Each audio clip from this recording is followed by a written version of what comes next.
My name is Don Starr, and I'm president of the Rome, Floyd County branch of the NAACP. All right. First questions first. People want to know you guys are holding what you guys are calling a peace march on Saturday. Right. How did this come about? It's in light of the Trayvon Martin case in Sanford, Florida, which I'm quite sure everybody's aware of. The march is a tribute to Trayvon and his memory.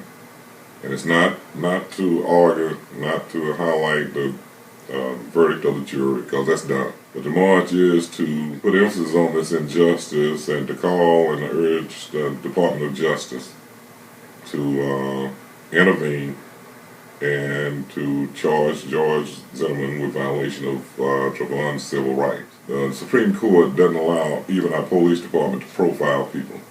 So why should George Zimmerman being allowed to profile, to follow, to stalk this child simply because of his profile? Now, you said profile. What makes you think that George Zimmerman profiled Trayvon Martin?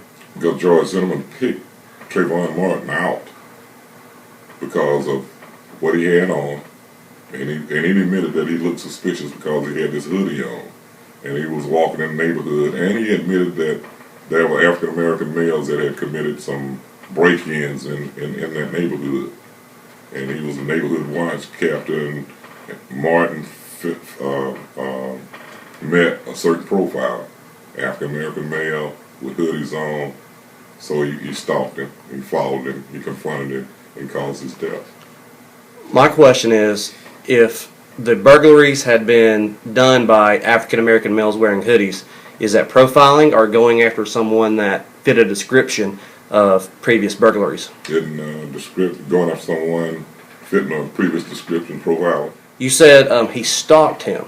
Uh-huh. If he stalked him, your thoughts on the prosecution not charging him with stalking? Right. I couldn't make some more comments on the competency of the prosecution, but I won't. Maybe they did the best job that they could with what they had to go on. Now, my personal opinion is that the prosecution was a little weak in that case. And for an example, the reenactment of the actions that night between George and Trayvon, I think it should have been challenged. It should not have been allowed because Trayvon couldn't speak. He couldn't tell his side. What is your thoughts on personal thoughts, minus the George Zimmerman, Trayvon Martin case, of stand your ground? Stand your ground, personally, is probably the most racist piece of legislation been introduced in this country in the last 100 years. Let's put you in the situation where you're George Zimmerman.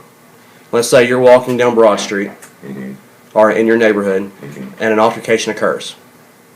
And you're being on the ground and someone is breaking your nose, someone is slamming your head against the pavement, threatening to kill you. I'm not saying this is what occurred. Yeah, I'm just what George said. Yep. But all biases aside, if you're in that position of if everything George Zimmerman said was correct, and you had a gun on you, and you felt he was going for your gun, would or would not you shoot the person on top of you?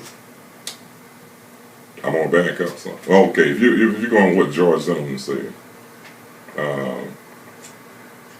I want to back up first. Yeah, we can do that. We can sit here and talk that because it's after the fact, and we've heard what George said, and the whole thing has been laid out before us. But I wouldn't put myself in that position in the first place. Do you think the biggest mistake was Trayvon Martin turning around to confront, and he should have walked away? No, the biggest mistake was when George Zimmerman should listen to the police when they told him not to get out of his car, not to follow him. But it wasn't the police; it was a 911 operator who was not a licensed police officer. Well, it's still it was in a position of authority to recommend. But not a police officer. Not a police officer. But if he was a neighborhood watch captain, that's part of neighborhood watch training. When the police go in and train people, they tell them what exactly to do and not to do. And one of the things is not to follow, not to stalk, not to try to apprehend suspects or people of suspicion themselves. So he put himself in that position. Therefore, it was stalking, it was profiling, and he put himself in that position not to defend himself. See, that Trayvon got a right to defend himself too. Correct. Trayvon didn't have a gun. Now, let me ask you this. According to a recent report on CNN, I believe it was Anderson Cooper, when the defense's number one witness, I'm sorry, I forget her name, Trayvon Martin's girlfriend, said that she felt that Trayvon threw the first punch. And we can't speak on that because we don't know. She felt that way, but she wasn't there either to see it. But my question is, if the witness said that Trayvon was on top, if his own girlfriend that he was talking to said, I felt that he threw his first punch, does that make any difference? It shouldn't. And why? And look again, put yourself in that position. Here's somebody stalking you, somebody you don't know. How do we know Trayvon didn't see the gun before he threw the punch? How do we know that? Correct. But how do we know he did not? But now here you are at night. You walk in the street, somebody's stalking you, and you get suspicious. And you turn around, and here's this man. Don't know what was said, truthfully. Your first thing is that I got to defend myself, and how I'm going to do it. I don't have a weapon. But does that not consummate reasonable doubt in the court of law? I don't know. That's it could possibly. Could or yes? Or no? I'll say yes. It could a reasonable. So with that, with the American law system, the jury got it right. I feel they got the second degree, not guilty on second degree murder charge is right, but the manslaughter, they didn't. A person is dead, a child is dead. George Zimmerman's gun, George Zimmerman pulled the trigger, a child is dead. Is that manslaughter or is that negligent homicide? And that's manslaughter. Can't be negligent homicide. But the manslaughter was under child abuse law. I'm not familiar with that segment of it. Okay. Locally, one of the big complaints in the African American community that I've heard is the fact that the NAACP has come out to, the local chapter has come out for this case, but a month and a half ago, Kevin Daniels was shot and killed. Local Kevin Daniels was shot and killed by 2 African American men, and then 8 others lied about it and hid their identity locally so they would not get arrested. And the NAACP never came out and supported this case or made a public statement on that case. Do you have a thought on that? In support of who? Kevin Daniel, the man that was murdered. They apprehended the people that were the accused, the ones that committed the crime. And 8 people that lied committed the crime. Now see, the NAACP is not going to support any type of criminal activity. We're not going to support that. We support and we want to make sure that people assure them that they have due process of the law, that they have everything available to them to defend themselves on our justice system. But we're not going to defend criminal activity. But you just said there's reasonable doubt to acquit George Zimmerman. If that was the case, it should be over and done, should it not? That is over and done. The jury has ruled. The verdict is in. That's over. As far as the manslaughter and second degree murder charge, that's over. But Trayvon's civil rights have been violated because he's dead. He's murdered. You mentioned profiling because he was African American. Did you know that George Zimmerman took a black lady to his senior prom? Did you know that George Zimmerman tutored in a suburban area of all black students in the area? I heard that. Does that make a difference? Does that make someone that sounds like somebody that would violate civil rights? Yeah. I mean, he did. Well, what makes Trayvon different from people like Kevin Daniels, the gentleman in Villa Rica that was shot at his jewelry store, the 62 individuals that have been murdered in Detroit, black on black crime? What makes Trayvon different than the past month, these individuals? Those individuals hadn't come up before the justice system yet. But that has nothing to do with all these other cases you're talking about. I'm referring to that because you said the NAACP supports all. Everybody has civil rights. It doesn't matter. But why not use those names in the march and support those folks and just not use Trayvon Martin as the poster child? We don't know all the details surrounding that. We don't know if there was other criminal activities involved. We don't know if it's You know, we don't know. But you just said you don't know the whole details about Trayvon Martin either. We don't know Trayvon's side, but we know the details of what went on in the courtroom. That he was found innocent. That George Zimmerman was found innocent and not guilty, but he's guilty of something. He's guilty of taking a child's life, and under the law, that is violation of a person's civil rights. Even though it was stand your ground. Stand your ground. What ground? That sidewalk was there the day before. That sidewalk was there that day. That sidewalk is still there today. That was not a weapon. Who caused the confrontation? Trayvon had a right to defend himself also. But George Zimmerman had a gun. Now, if you and I get into a confrontation, we get into a fist fight, right?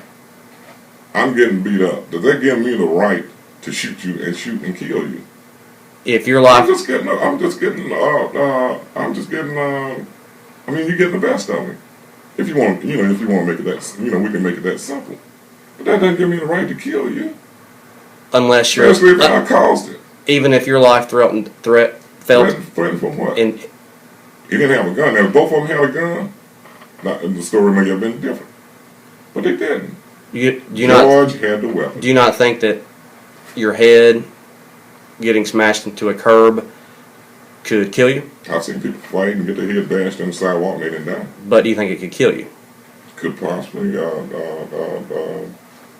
Coat rack could fall off and hit you in the right place aside the head off the wall and could kill you, We can't make assumptions on the stuff that we don't know that could have. We have to go by what did have. What did happen. And the evidence in court said those people, beyond a reasonable doubt, found him not guilty. And that verdict is in. And we're not arguing that verdict. Both sides have been boisterous, very boisterous. Do you feel, after the court case was over, if it would be best for both sides to let it go, the court system has spoken, and get past it and move on without dragging this out? Or do you feel that by staying boisterous on both sides, it will do more positive than negative in the long run? Justice has to be served. Justice has to be satisfied. A child's life was taken. Somebody's got to answer for that completely. A life was taken, but not murdered, according to the court system. There's a difference. They said he wasn't murdered. And that was that jury. That was that court of law in Sanford, Florida. But his rights were violated. Hypothetically speaking, someone shows up Saturday with pro-George Zimmerman signs. Mm-hmm. Do you think that would cause an altercation, or do you think that would just be blown off? No, it'd just be blown off because I would personally just tell the person, listen, this is a rally for Trayvon, in tribute to Trayvon, and not George Zimmerman. But you said it's a peace rally, not Trayvon Martin rally. It's this rally encompasses, in tribute to Trayvon Martin, our fight against violence in the streets, our stance on repeal of the stand your ground, which is also in Georgia, and our appeal to the masses that you do have a voice. You do have the voice, and the people must speak not only on this issue, but they have a voice on all issues. So you have no problem. You said somebody should have a voice on all issues, so you have no problem with someone carrying a George Zimmerman sign, being peaceful about it, just holding up a pro-George Zimmerman sign. Well, I have a problem with it because, you say being peaceful about it, but why would you go to a rally in tribute of the victim, bringing the accuser to George Zimmerman? Why would you do that? You want to promote violence. So it's not on my shoulders to say that would it cause the problem. Why would a person want to do that? If no charges come up with the federal, is the NAACP going to drop the case? Let it go. As far as Trayvon, I see no other reason to continue if they don't. But we still can mass protest against this to keep this from happening again. Because Trayvon is gone. He's dead. He's gone. But we don't want another child. We don't want this to happen to another family where they have to go and bury a child under these same circumstances.